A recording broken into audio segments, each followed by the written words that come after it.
कल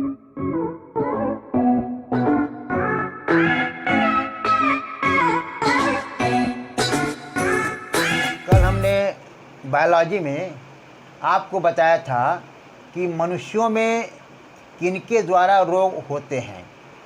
तो मुख्य रूप से जीवाणु द्वारा, विषाणु द्वारा और कवक द्वारा रोग होते हैं। बैक्टीरिया से होते हैं, वायरस से होते हैं और फंगस से होते हैं। लेकिन जो भी रोग होते हैं उसमें हमारे शरीर का कौन सा अंग प्रभावित होता है, यह आज हम आपको बताएंगे।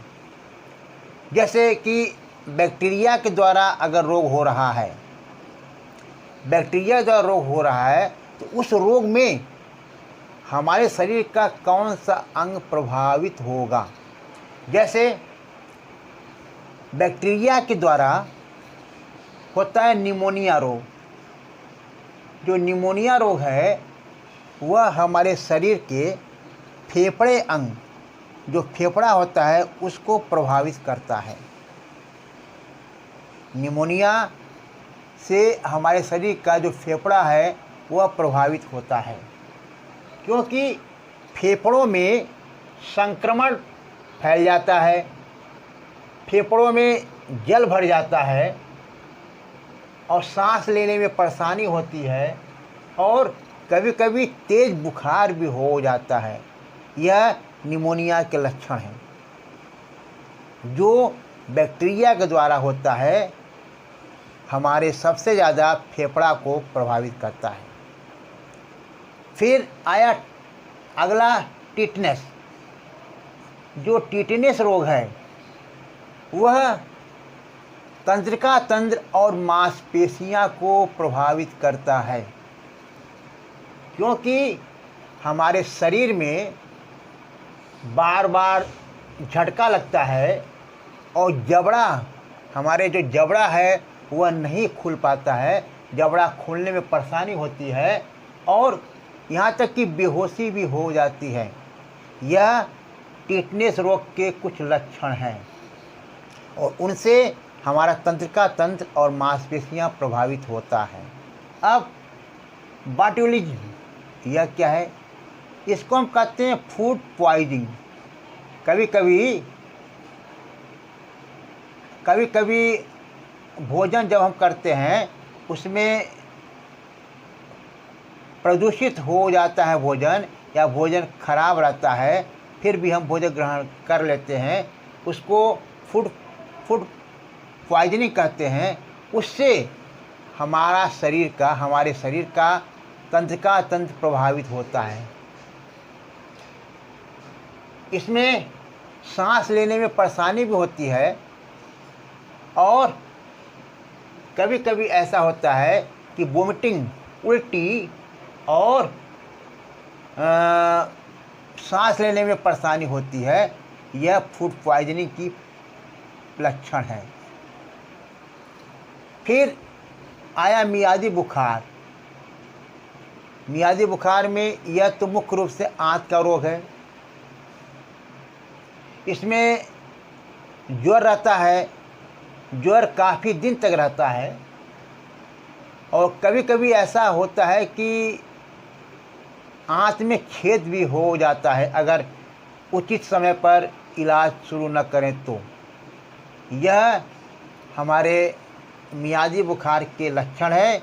इससे हमारे शरीर का आंत प्रभावित होता है। कुष्ठ रोग। कुष्ठ रोग में हमारे शरीर का त्वचा तथा तंत्रिकाएं प्रभावित होती हैं। इसमें क्या होता है, इसके लक्षण क्या है? इसमें लक्षण यह है कि हाथ तथा पैर की अंगुलियों के ऊतक धीरे धीरे नष्ट होने लगते हैं। यह कुष्ठ रोग के लक्षण हैं। इनसे त्वचा तथा हमारी तंत्रिकाएं प्रभावित होती हैं। अब आया क्षय रोग, जिनको हम टीबी रोग के नाम से अधिक जानते हैं। इसमें टीबी में हमारे शरीर का विशेषकर फेफड़ा प्रभावित होता है, लेकिन फिर भी शरीर का कोई भी अंग इससे प्रभावित हो सकता है। इसमें क्या होता है, क्षय रोग के क्या क्या लक्षण होते हैं। इसमें बुखार आता है, खांसी आती है, शरीर दुबला होता जाता है, सांस फूलने लगता है, यहाँ तक कि बलगम आने लगता है। और अगर क्षय रोग अधिक समय तक हो गया तो थूक से खून भी आने लगता है। यह हमारे क्षय रोग का लक्षण है। क्षय रोग में हमारे शरीर का विशेषकर फेफड़ा प्रभावित होता है, लेकिन यह किसी भी अंग को प्रभावित कर सकता है। अब आया आपका हैजा रोग। यह मुख्य रूप से आंत को और आहार नाल को प्रभावित करता है। इसमें निर्जलीकरण और उल्टी, दस्त, वोमिटिंग, दस्त होते हैं।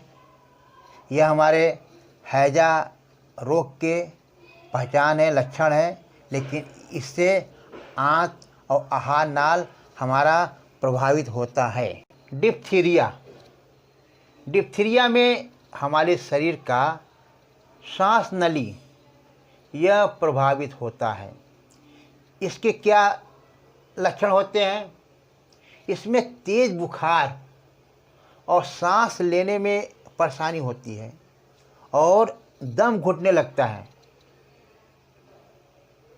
और इसमें सबसे ज़्यादा जो सांस की नली है वह हमारे अंग को प्रभावित करते हैं डिप्थीरिया में।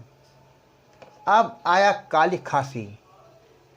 काली खांसी यह हमारे श्वसन तंत्र को, जो श्वसन का सिस्टम है, रेस्पिरेटरी सिस्टम है, उसको यह प्रभावित करते हैं। इसमें खांसी निरंतर आती है, तेज आती है, और यहाँ तक कि कभी कभी खांसी के साथ वोमिटिंग भी, उल्टी भी होने लगती है। सिफिलिस, यह जो बैक्टीरिया होता है, सिफिलिस रोग, यह हमारे जनन अंग, मस्तिष्क और तंत्रिका तंत्र को प्रभावित करता है। जो सिफिलिस रोग है यह हमारे जनन अंग को, मस्तिष्क को और तंत्रिका तंत्र को प्रभावित करता है। आया प्लेग। यह प्लेग क्या है? इस प्लेग में हमारे फेफड़े, लाल रक्तकणिकाएँ, आरबीसी, फेफड़े और काख मतलब आर्मपिट, यह प्रभावित अंग है। फेफड़े में प्लेग में हमारे जो काखें हैं, आर्मपिट, फेफड़े और लाल रक्तकणिकाएँ यह प्रभावित होती हैं। इसमें इसके लक्षण क्या है कि तेज बुखार आएगा, तेज बुखार, और काखों में गिल्टी निकल आती है, और यहाँ तक कि कभी कभी बेहोशी भी होने लगती है। यह हमारे प्लेग के लक्षण हैं। अब मेनिंजाइटिस। यह हमारे जो मस्तिष्क है, मस्तिष्क तो प्रभावित करता ही है, लेकिन मस्तिष्क के जो ऊपर की झिल्लियाँ होती है उसको भी प्रभावित करता है। इसमें भी मस्तिष्क के ऊपर की झिल्लियों में सूजन और बेहोशी और तेज बुखार भी होता है मेनिंजाइटिस में। अब डिसेंट्री जो है उसमें तो मुख्य रूप से आंत प्रभावित होता है। उसमें बार बार मनुष्य को दस्त होने लगते हैं, बार बार दस्त आते हैं, वह हमारी डिसेंट्री रोग के लक्षण हैं। फिर गोनोरिया यह मुख्य रूप से मादा जननांग, यह फीमेल वर्ग को होता है और इसमें फीमेल के जननांग प्रभावित होते हैं, क्योंकि जननांगों पर चकत्ते पड़ जाते हैं। चकत्ते भी धीरे धीरे पड़ने लगते हैं। ये गोनोरिया रोग की पहचान है। अब आ गया रूमेटिक ज्वर। अब रूमेटिक ज्वर यह क्या है? ज्वर तो हम जानते हैं, अब रूमेटिक ज्वर है, इससे क्या होता है, क्या इसके लक्षण हैं, ये हम लोग देखा जाए। इसमें तो ज्वर आता ही है, लेकिन गांठों का फूलना, जगह जगह जो गांठ है वह गांठ में हमारे सूजन आने लगते हैं। यह हमारे रूमेटिक ज्वर की पहचान है। और बैक्टीरिया से कुछ प्रमुख रोग के कौन कौन से अंग हमारे शरीर के प्रभावित होते हैं, हमने यहाँ पर आपको बताया। अब हम आपको विषाणुओं द्वारा, वायरस के द्वारा कौन सा रोग होते हैं और उससे कौन सा हमारा अंग प्रभावित होता है, अब हम आपको बताएंगे। अब जीवाणुओं के द्वारा होने वाले रोग और उनसे प्रभावित अंग अभी हम लोग समझे हैं। अब हम विषाणुओं के द्वारा होने वाले रोग और उनसे कौन सा अंग प्रभावित होता है उनके बारे में समझेंगे। जैसे गलसुआ, गलसुआ रोग, जिसको अंग्रेजी में इंग्लिश में मम्स कहते हैं, गलसुआ रोग से हमारे शरीर में पैरोटिड लाल ग्रंथियाँ यह प्रभावित होती हैं। इसमें होता क्या है कि लार ग्रंथियों में सूजन हो जाता है। अग्नाशय, अंडाशय और टेस्टिस में उसमें सूजन हो जाता है। बुखार होता है, सिर दर्द होता है और इस रोग में स्टेरिलिटी होने का भय रहता है। यह हमारे गलसुआ रोग की पहचान है और सबसे ज़्यादा ये हमारे लार ग्रंथियों को ही प्रभावित करते हैं। अब आया फ्लू या इन्फ्लुएंजा। यह हमारा फ्लू या इन्फ्लुएंजा है। यह हमारे रेस्पिरेटरी सिस्टम मतलब कि श्वसन तंत्र को प्रभावित करते हैं। इसमें क्या होता है? बुखार, खांसी, सर्दी जुकाम, शरीर में दर्द, सिर दर्द, यह हमारे फ्लू रोग के लक्षण हैं। इसमें फ्लू रोग में बुखार आता है, शरीर दर्द, सिर दर्द, सर्दी जुकाम और खांसी, यह इसके लक्षण हैं। अब आया रेबीज। यह रेबीज रोग होता है वायरस के द्वारा। इसमें भी हमारा तंत्रिका तंत्र प्रभावित होता है। यह मुख्य रूप से, इसको हाइड्रोफोबिया भी कहते हैं। इसमें क्या होता है? शरीर में दर्द होता है, बुखार रहता है और सबसे ज़्यादा हाइड्रोफोबिया मतलब पानी से अत्यधिक भय लगता है। मांसपेशियाँ और श्वसन तंत्र में लकवा भी मार सकता है। बेहोशी, बेचैनी भी महसूस होती है। यह घातक रोग है। यह घातक रोग है हाइड्रोफोबिया रेबीज, जिससे सबसे ज़्यादा हमारा तंत्रिका तंत्र प्रभावित होता है। अब आया खसरा। अब खसरा रोग, ये खसरा जो रोग है वह उससे हमारा पूरा शरीर, संपूर्ण शरीर प्रभावित होता है। इसमें पूरे शरीर में छोटे छोटे खसरा, खराश, आँखों में जलन, आँख और नाक से पानी का बहना, यहाँ तक कि बुखार भी कभी कभी होता है। यह खसरा के लक्षण हैं। अब आया चेचक, स्मॉल पॉक्स, चेचक। अब चेचक तो इससे भी मुख्य रूप से हमारा चेहरा, हमारा चेहरा और हाथ पांव यह प्रभावित होते हैं। इसमें भी बुखार आता है। बुखार, पीड़ा, जलन व बेचैनी और संपूर्ण शरीर पर फफोले भी पड़ जाते हैं चेचक में, और विशेष रूप से हाथ और पाँव और चेहरा पर। अब पोलियो में देखिए क्या होता है। पोलियो मतलब यह भी हमारे तंत्र को प्रभावित करता है। पोलियो, इसमें क्या होता है, इसके क्या क्या लक्षण हैं। मांसपेशियों में संकुचन हो जाता है। मांसपेशियों में संकुचन और हाथ पैर में लकवा विशेष रूप से मार देता है। संकुचन में अवरोध उत्पन्न हो जाता है और हाथ पांव कमज़ोर हो जाते हैं। अब हर्पिस ये त्वचा और श्लेष्म कला हमारे शरीर के अंग को प्रभावित करते हैं। इसमें क्या होता है, त्वचा में जलन, बेचैनी और शरीर पर फोड़े फुंसी हो जाते हैं। ये हर्पिस रोग की लक्षण है। फिर अब आया एन्सेफेलाइटिस। यह भी हमारे तंत्रिका तंत्र को प्रभावित करते हैं। इसमें भी ज्वर, बेचैनी, अनिद्रा, बेहोशी और दृष्टि दोष यह घातक रोग है। एन्सेफेलाइटिस यह घातक रोग है।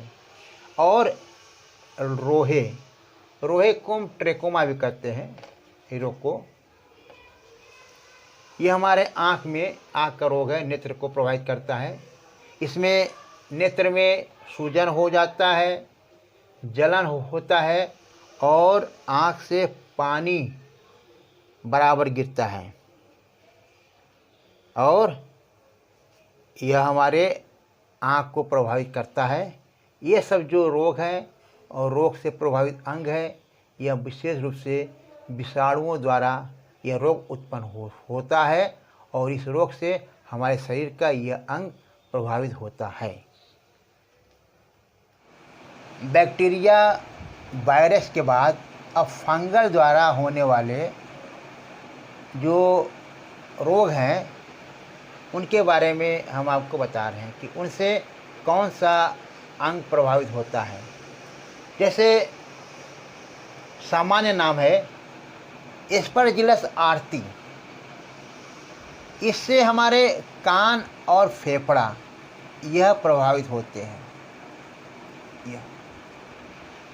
और जो हमारे शरीर में छाला निकल जाता है, विशेष रूप से गला और मुंह में जो छाला निकल जाता है,